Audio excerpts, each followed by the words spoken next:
জান্নাতের ভিতরে তো সব নাজু নিয়ামত পেয়ে তোমাদেরকে আরো কোনো কিছু লাগবে নি। আমরা যারা দুনিয়া থেকে জান্নাতে যাব ইনশাআল্লাহ, ঈমানকে যারা হেফাজত করব, আমানকে যারা হেফাজত করব, আমরা তো বলবো মহা সুখে আছি। আমার আল্লাহ একটু পরে পরে বলবেন ওয়ালাদাইনা মাজিদ।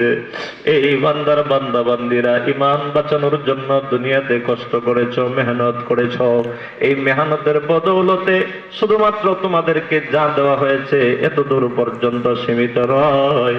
আমি আল্লাহর কাছে তোমাদের জন্য তার চেয়েও আরো অনেক গুণ বেশি মর্যাদা রয়েছে।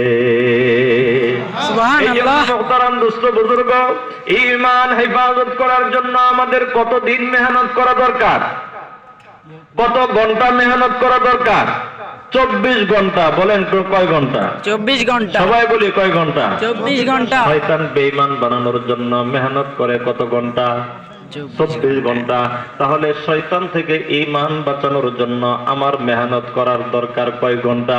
24 ঘন্টা। ও মুহতারাম দোস্ত বুজুর্গ, 24 ঘন্টায় যদি আমি আর আপনি শয়তান থেকে ঈমান বাঁচানোর জন্য মেহনত করি, অফিস আদালতে চাকরি করবে কে?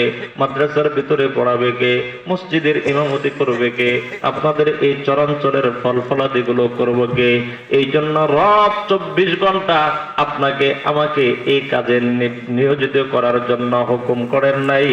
বিশেষভাবে এই যে আয়াতে কারিমা আমি আপনাদের খিদমতে তিলাওয়াত করেছি, এই আয়াতে কারিমার মাধ্যমে রব জানিয়ে দিতেছেন, আমার পৃথিবীর বান্দারা শোনো,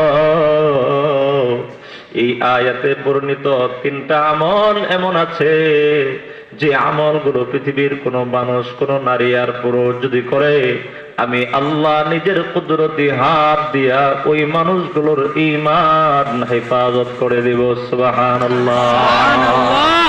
ওই আমলগুলো আমাদের শোনার দরকার আছে না নাই? আছে।